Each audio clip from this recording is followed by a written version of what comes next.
उत्तराखंड में सियासी हलचल बागेश्वर उपचुनाव को लेकर है, लेकिन उपचुनाव की इस हलचल के बीच कांग्रेस के एक नेता का पार्टी छोड़कर चला जाना कांग्रेस के लिए झटका तो है, साथ ही उत्तराखंड की सियासत के लिहाज से भी एक नए तरीके का रण का आगाज है। और ये रण है कांग्रेस मुक्त उत्तराखंड का जो नारा बीते दिनों बीएल संतोष उत्तराखंड आकर देकर गए थे, उसी को बीजेपी आगे बढ़ा रही है। ऐसे में अब सवाल ये है कि आने वाले दिनों में कांग्रेस और कितनी डैमेज होगी।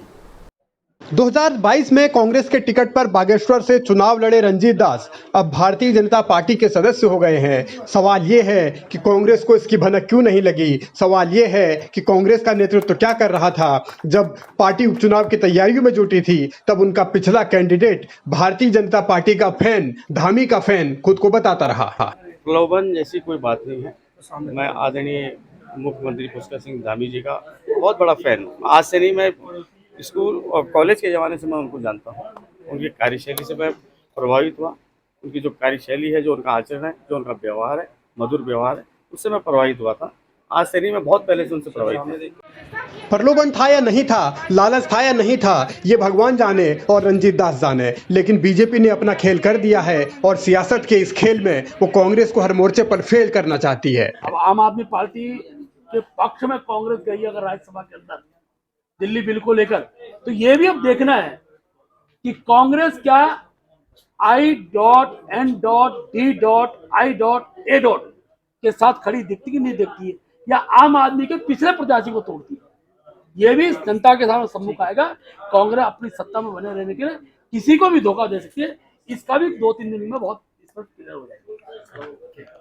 बीजेपी ने खुद कांग्रेस का पिछला कैंडिडेट तोड़कर अपने पाले में ले लिया, लेकिन बीजेपी को अब ये लग रहा है कि कांग्रेस अगर आम आदमी पार्टी का पिछला कैंडिडेट तोड़ती है तो वो सिर्फ और सिर्फ राजनीति होगी। लेकिन सवाल ये है कि आखिर ये दोहरे मानक क्यों हैं। सवाल ये भी है कि क्या यही बहुमत का दम है, क्या यही सत्ता का नशा है। और जब कांग्रेस सत्ता से दूर है तो वो बेबस और लाचार नजर आ रही है। बहुत ही अफसोस हुआ है।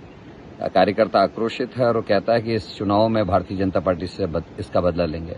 रंजीत दास जी के फादर को कांग्रेस ने कैबिनेट मंत्री बनाया था, इनको चेयरमैन का चुनाव भी लड़ाया, इनको विधायक का चुनाव भी लड़ाया, नहीं जीत सके। तो उस पर कांग्रेस की गलती नहीं थी।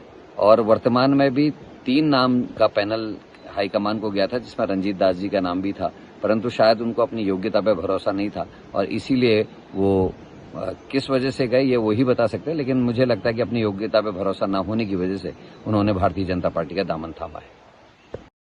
तोड़फोड़ का ये जो खेल शुरू हुआ है वो यही थम जाएगा ऐसा लगता नहीं, क्योंकि बीजेपी के प्रदेश अध्यक्ष महेंद्र भट्ट बार बार ये कहते रहे हैं कि कांग्रेस के कई नेता उनके संपर्क में हैं। वो कुछ विधायकों का भी जिक्र करते हैं, हालांकि नाम कभी नहीं लेते। लेकिन अब ये अगर शुरुआत हुई है तो आने वाले दिनों में इसका असर कहां तक जाएगा, ये भी बड़ा दिलचस्प पहलू है। और अगर इसी तरीके से चलता रहा तो कांग्रेस कैसे संभलेगी, कांग्रेस का नेतृत्व कैसे अपनी पार्टी को आगे बढ़ाएगा, ये देखना बहुत अहम है। लेकिन मौजूदा राजनीति के लिहाज से भारतीय जनता पार्टी अपनी सत्ता और बहुमत के दम पर तमाम वो समीकरण साधने में सक्षम है जो उसे सही लगते हैं। बीजेपी को अपना किया हुआ हर काम सही लगता है, लेकिन विपक्ष या विरोधी दल के नेता कुछ करें तो उसमें उन्हें सत्ता नजर आती है, उसमें उन्हें राजनीति नजर आती है।